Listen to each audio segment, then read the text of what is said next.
take a look at this. I'm still in Colorado. Feels like I'm driving in no man's land. There is nothing here. Absolutely nothing but prairie. It almost feels like driving on I-10 in Texas. There's nothing. And out there is that lonely little mountain. And up there, I think, we're having the sun somewhere. Yep, they're chemtrailing again today, as you see. There's the sun. They're already trailing again. They're ready for it, for the sunset. And another muggy sunset. Now I'm coming up to a top of a hill here in a moment. Just look at that. I mean, almost feel alone in the world up here. If it wasn't because of oncoming traffic, I would feel very alone. I mean, and then I'm thinking about, they couldn't have placed Denver International Airport more convenient. They got Rocky Mountains on the west side, which prohibit anyone to come from that angle if they want to attack. And if you look at the north and the south and the east of Colorado, I mean, look at the landscape. They will see a piss ant come crawling. That's how flat and open it is. Just look at that. You wouldn't be able to make it. If you want to go to Denver International Airport and do some business, you know, against New World Order, well, I don't think you're going to succeed. Look how open it is. You won't be able to hide. There's nowhere to hide. And they will probably have drones flying around and surveying this entire area 24/7, infrared and visual, you name it. But they only need to pick up all the chemtrails you have inhaled. You already light up as a Christmas tree on their radar. It's like the Matrix. Any movement? Oh, there's movement there. Send a drone. Let's see what it is. Human being? You dead. Get my point? Oh yeah, because I guess Colorado is going to be no-go zone for every normal human being unless you are part of the elite. Then you might be allowed with a special boarding pass to come in here. But this is definitely a desolate area. It's beautiful in its own way, but man, you're alone, alone, alone. And just before I shut the video down, let's have a little look at the sun again. Is it right there for you? Yeah, somewhere right there. And the chemtrails, of course. You can't have it any other way, right? Well, oh, that's my pretty girl. Look at that. She's pretty. She's always with me. Well, most of all, she's always in my heart. That's what matters. I love her. She's wonderful. Always wonderful. God bless you.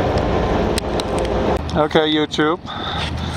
This is what I've been talking about, and what Steve Olson also is talking about regarding the iron oxide.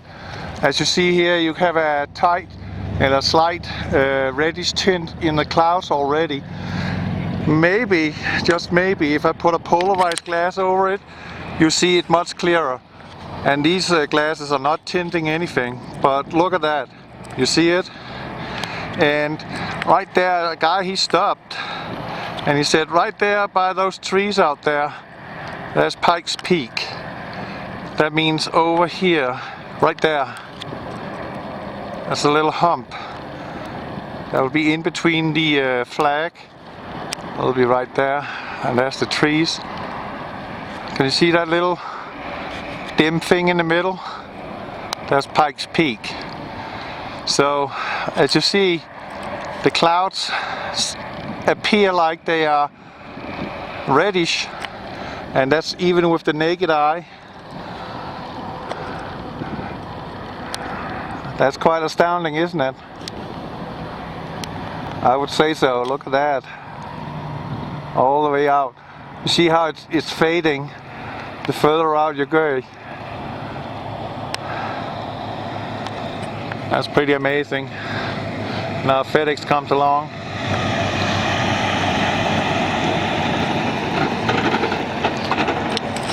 I'll take the glasses away again, but you can still see the reddishness, right?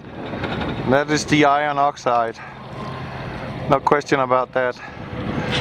And right out there, that was Pikes Peak, the sign. And then find the flag, that's right there. And out there in the distance, there's a little hump. And that's Pikes Peak, right there. Actually, it's over there. It's right there. Maybe you can see it, I can't see it in my viewfinder, but I know it's right there, that area.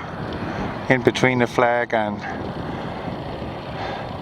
It's actually, you see that pole right there, in the middle? It's right to the left of there. There's Pikes Peak. Right there. You see it? See that little hump? It's a little faint. It's difficult. You need a tripod for this stuff. That was 200 times zoom, but it's right there.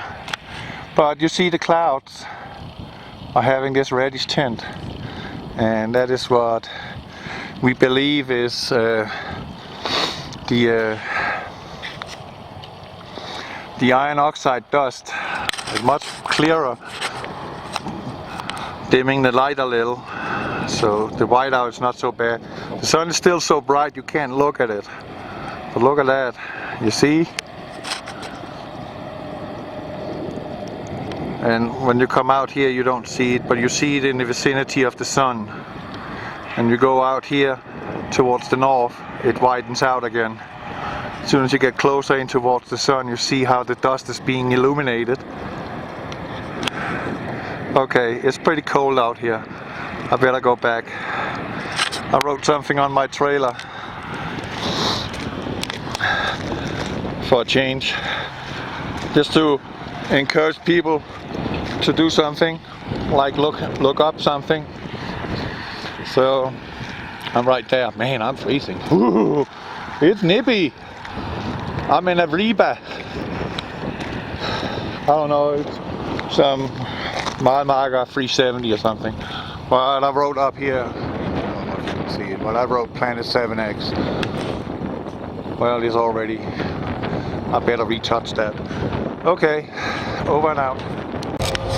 Okay, look at this. Going due east right now. I'm still in Colorado, and the sun is beginning to set, as you can see there in the mirror. Look at this line all the way over, and then look over here to the northeast, how protractive it is. It almost looks like it's raining over there, but that's that backdrop I've been talking so much about. And I believe this pinkish tint above here, people just say that's the sunlight reflecting. Well, I have another idea. How about iron oxide? How about dust in the universe around our planet and in our atmosphere coming in? That's what I say it is. And here we got the sun right there setting. That's how it looks. Pretty nasty looking.